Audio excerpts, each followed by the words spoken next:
She was just another poor, bedraggled woman, struggling to feed her family. He saw them all the time, their faces careworn and blank. The depression had created hundreds of them. Anybody?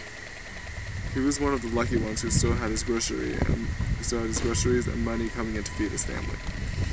She came one day to his shop carrying 2 empty milk bottles and wordlessly placed them on the counter in front of him.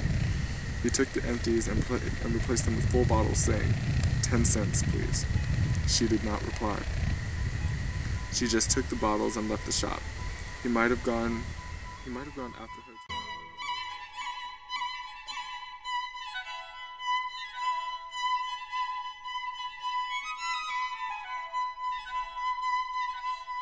So we just got back to our camp, and we've been at Silver Dollar City, which was fun, but we decided to come back because it looks like it's gonna rain. And we come back to this.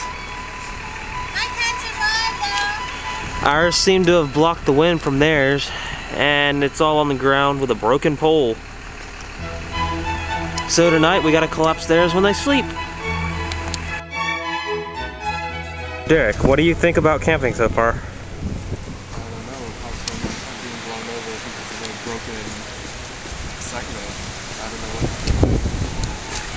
Do you think you'll sleep better tonight than you did yesterday? I'm exhausted, but let's start to put that to the test. So what do you think has been the best part of the trip? I don't know. The s'mores? This trip to other camping trips. This one has been more exhausting. Why? More emotionally draining than the other one. How so? Because the other one we got there, put up our tent, sat around, fell asleep, woke up and left the next morning. Oh, but that's not camping.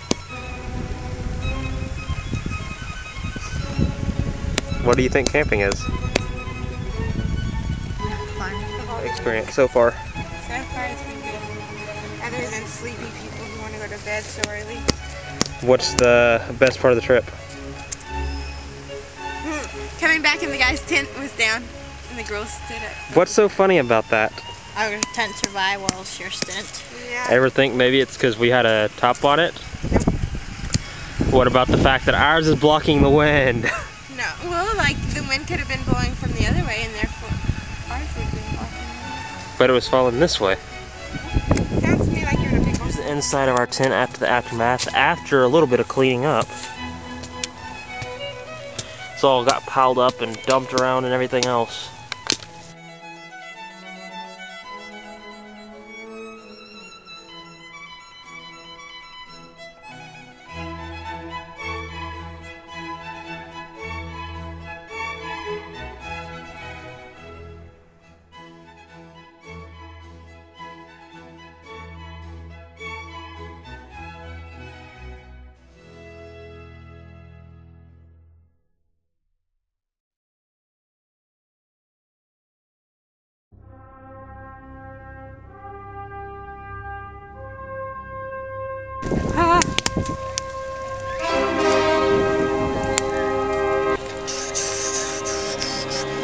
My hand's hot now.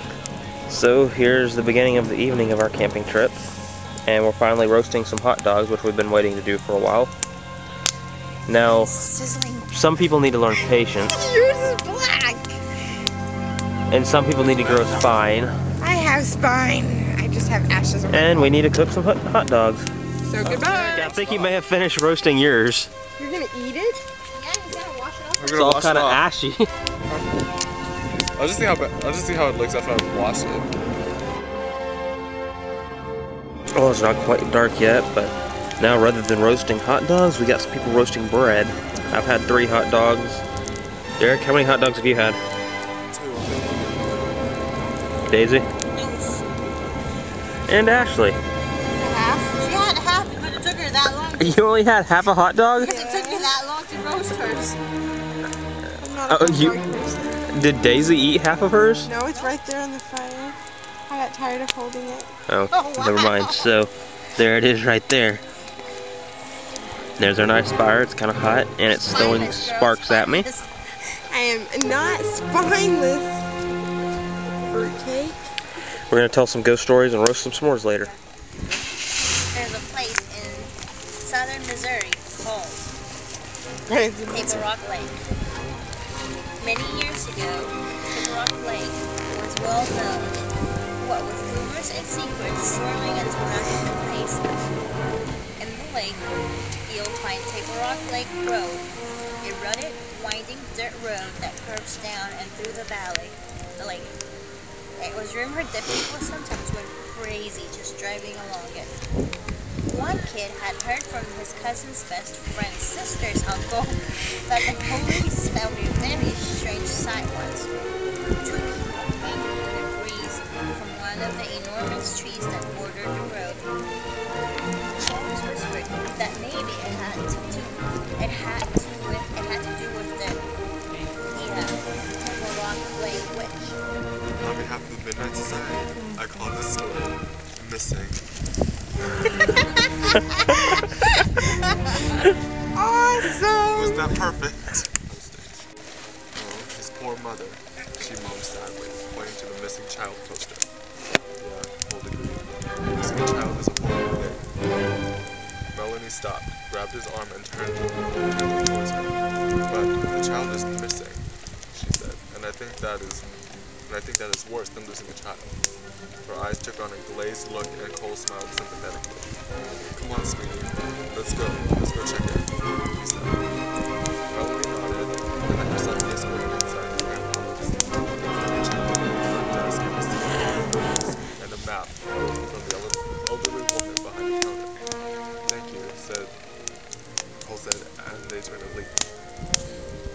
The bell tinkled overhead when he opened the door and held it for his wife. Melanie stopped in the doorway. Cole furrowed his brow with the sudden recall she had that far away with her eyes. She turned back to the elderly woman. I noticed the missing child poster outside, she said. The elderly woman nodded. Yes, it was very tragic. It happened last year, about this time. The elderly woman added, looking towards the ceiling as if to look. Melanie took a step towards the desk. Yes. Well, like I said, it happened last year. I wasn't working here then, but it was all over the news. Alright, not of the trees. Be very careful where you camp. You never know who's looking at you. Daisy and Derek, a young couple, decided to try the adventure of camping. Of course, they did what most people do when they start. They went to the store and camping items, buying everything they didn't need and forgetting things they'd probably be sorry about later. They brought the essentials, a tent, sleeping bags, a plastic egg holder. We finished reading the ghost story type things, and Derek's was by far the best. But now Daisy's kind of afraid to go to her tent by herself and actually just walk down there with her. But we've been having a great time. Have to go back tomorrow, unfortunately.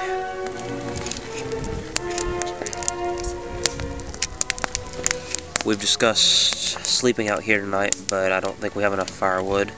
There's only about 4 or 5 more pieces, and 2 people have already backed out. yeah, 2 people have already backed out, and not that that's a problem, but it's just still a little bit cool at night for that, so I'm gonna sleep in the tent tonight.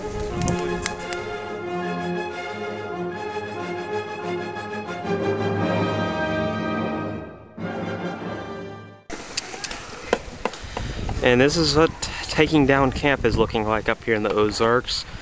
The wind is obnoxious, and I'm afraid it's going to carry someone into the lake before we're done. I'm not sure that they're even trying now. Always the hardest part whenever it's time to put up. Don't want to go home.